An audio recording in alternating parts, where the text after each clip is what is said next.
এতদিনে আপনারা নিশ্চয়ই জেনে ফেলেছেন ইসরায়েলের আয়রন ডোম মিসাইল সিস্টেম ভেদ করে একের পর এক কাশিম বসির সেজিল ও সাইফ মডেলের ব্যালিস্টিক মিসাইল ও সিরিক মডেলের ক্রুজ মিসাইল আছড়ে পড়েছে ইসরায়েলে।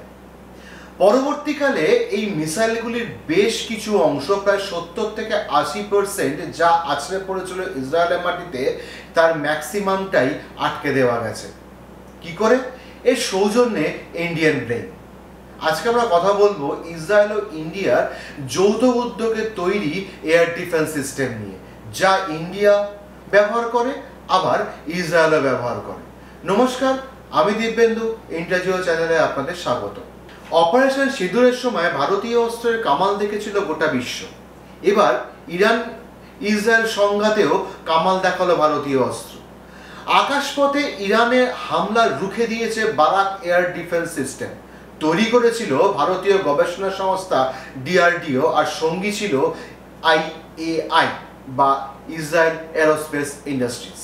অত্যাধুনিক আকাশ প্রতিরক্ষা ব্যবস্থা ও স্বল্প থেকে মাঝারি পাল্লার ক্ষেপণাস্ত্র রুখতে তৈরি এই বারাক এয়ার ডিফেন্স সিস্টেম নৌবহর ও ভূখণ্ডকে ড্রোন বা মিসাইল হামলা থেকে রক্ষায় সক্ষম হয়েছে রাডার সমেত ভূমি থেকে আকাশ মিসাইল, যা একই সময় একাধিক হামলা রুখতে সক্ষম।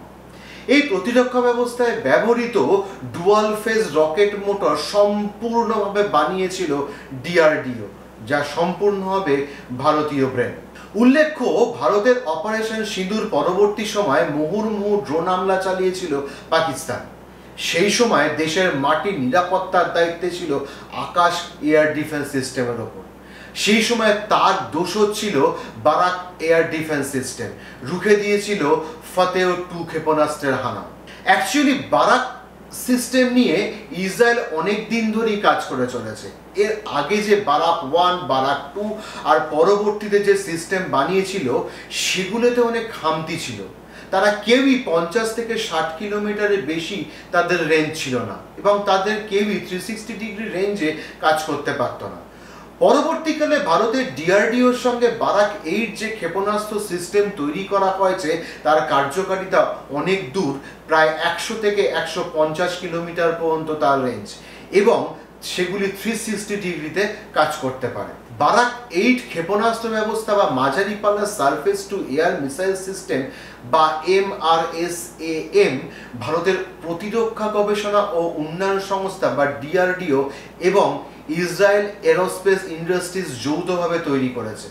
এটি ড্রোন বা ইউএভি ও ক্রুজ ক্ষেপণাস্ত্র থেকে শুরু করে বিমান ও ব্যালিস্টিক মিসাইলের হুমকির বিরুদ্ধে লড়াই করার জন্য তৈরি করা হয়েছে।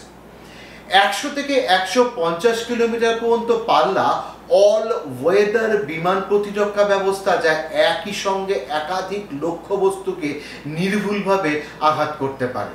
এই ক্ষেপণাস্ত্রটির উল্লম্ব উৎক্ষেপণ ক্ষমতা, সক্রিয় রাডার সিস্টেম ও 360 ডিগ্রি কভারেজ রয়েছে, যার ফলে স্যাচুরেশন আক্রমণের পরিস্থিতিতে উচ্চ কার্যকারিতা নিশ্চিত করা যায়।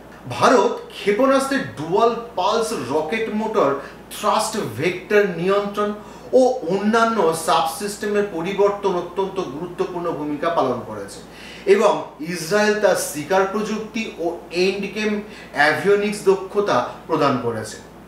এর অপারেশনের রেঞ্জ 70 থেকে 100 কিলোমিটার ও সর্বোচ্চ 2 ম্যাক গতিতে ভ্রমণ করতে পারে।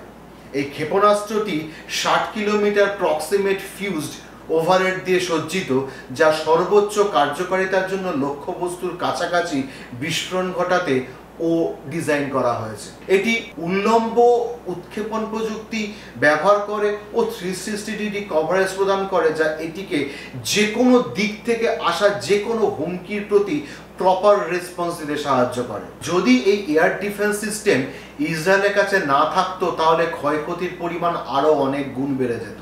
সারা পৃথিবীতে ইন্ডিয়ান ব্রেনের কদর সব জায়গায়, শুধু কদর নেই আমাদের প্রতিবেশী দেশগুলোতে।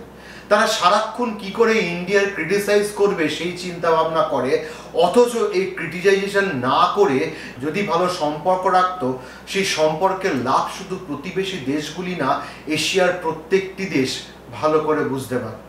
সবাই ভালো থাকবেন, সুস্থ থাকবেন। জয় হিন্দ, জয় ভারত।